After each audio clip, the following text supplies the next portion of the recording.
Actor, back at you again. It's been a long time. I'm gonna do a show this Friday night. I've been busy with school trying to get some stuff done, so I just been busy as a mother freaker. But I'm back. So I'm here to basically talk about what everybody's been talking about with the Oregon shooting with Tamir Rice happening, with the Oregon standout shooting, and with Tamir Rice getting shot. A lot of people keep using this term, and the term, a lot of your white liberals like Tim Wise, Peggy McIntosh, all the true race baiters, which is not truly Al Sharpton, just actually just Tim Wise and Peggy McIntosh, but you know other people aren't calling them out. But I'm going to talk about is a term of white privilege.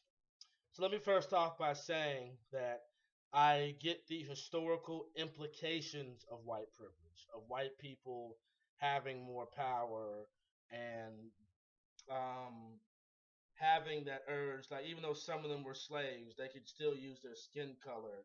Even though they didn't have slaves, they benefited from being white in this country and can get certain advantages that other people couldn't. Even though black people, even though we had these advantages, I want to give credit to my man Lewis for having this conversation with me that we had um, disadvantages, but we were still able to come up and build businesses and build for ourselves. Okay. And everything wasn't just Black Wall Street or Rosewood. We actually had long standing things before integration. But let me get to this white privilege conversation.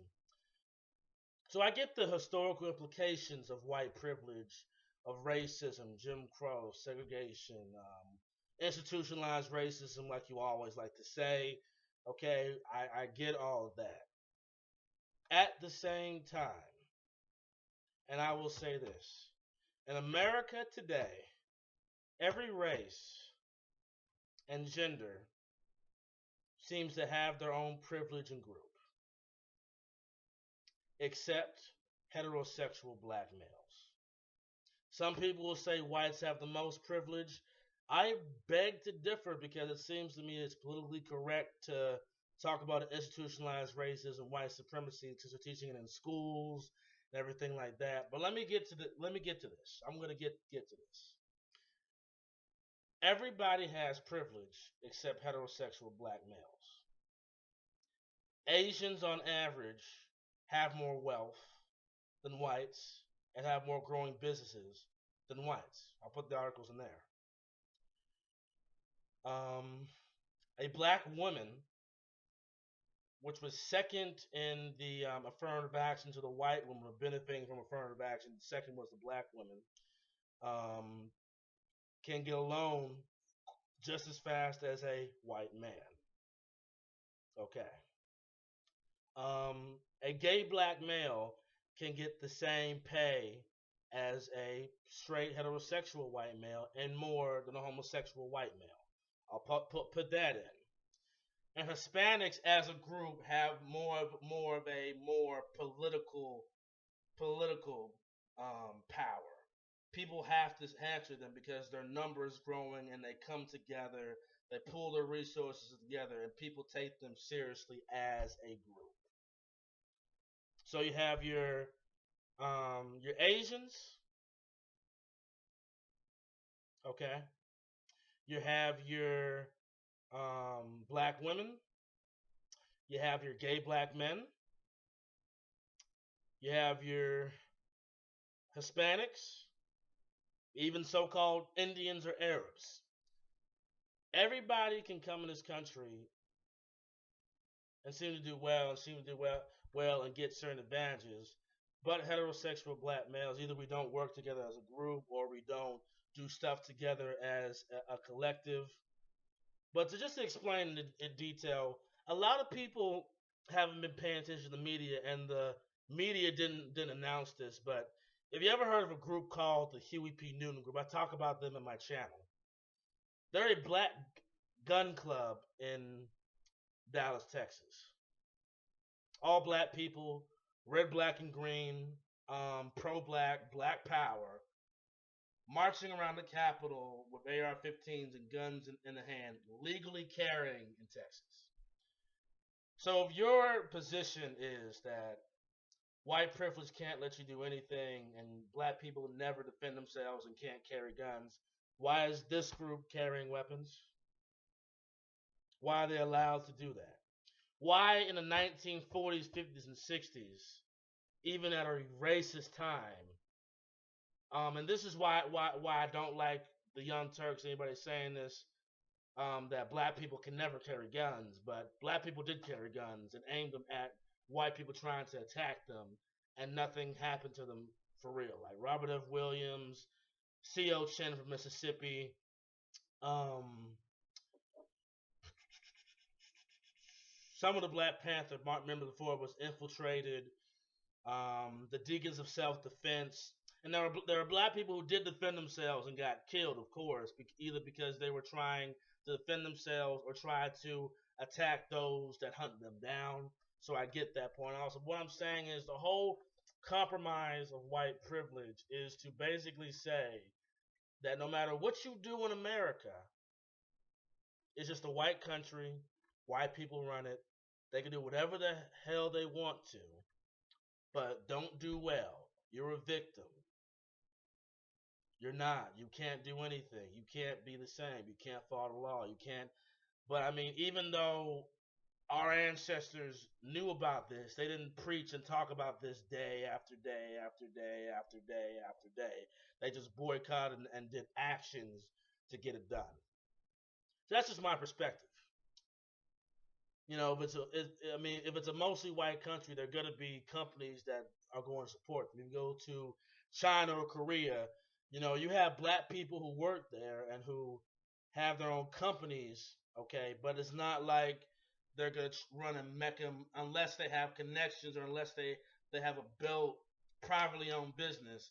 They're not going to run the business owned by an Asian. They might be a co, or it's like the Oscar situation.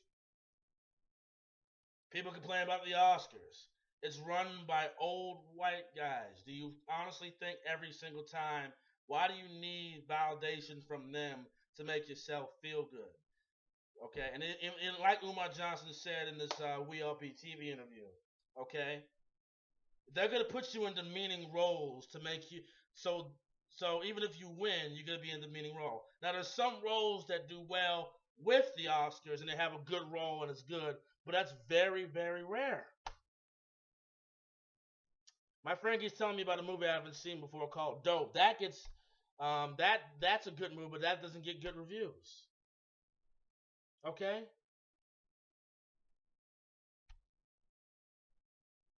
We gotta validate ourselves and we just gotta stop getting into this whole my premise about this situation is if we continue to focus on white supremacy and white privilege, the other groups coming into this country, the Asians, which is Koreans and Chinese and Japanese. I mostly touch on the Koreans and the Chinese because I think they're a stronger group of Asians than the Japanese. The Hispanics, the Indians, and Arabs will all make slaves of black people. Dr. Klein Anderson said, we will be a permanent underclass in America if we don't get our economics together. So y'all can keep thinking about the white man, master, whatever you want to say, all this other stuff, while the Koreans, the Chinese are doing their thing, trying to get. And I like business wise, I like what they're doing. You know, I respect them having a close knit community and having their issues intertwined, especially the Asian groups. And Elijah Muhammad of Message to the Black Man said that the black man needs to pay attention to the Asians to understand about economics. They never vote, they don't do anything, but they're the strongest group in America. Hispanics, Asians, Jews are a strong group as well in America as well. They're close knit and work together. So my only point is we can keep having this conversation on white supremacy and racism, and I think we should talk about slavery like the Jews talk about the Holocaust, so don't get me wrong on that. But if we keep talking about it and saying they should change and saying this down the third and basically making them God and just the victimization speech. All right. The other races are come in and they will control us. They might even do worse or the same as the white people do. So it's not just white people got to worry about. Everybody's going to get the $1 trillion consumership from us. That's all I'm saying. That's my view on the concept of white privilege. It's a social engineering geared to control us and geared to say you can't do anything, you're a N-word, and that's it. Can't fight back, can't do anything. If you do fight back, nothing gets accomplished.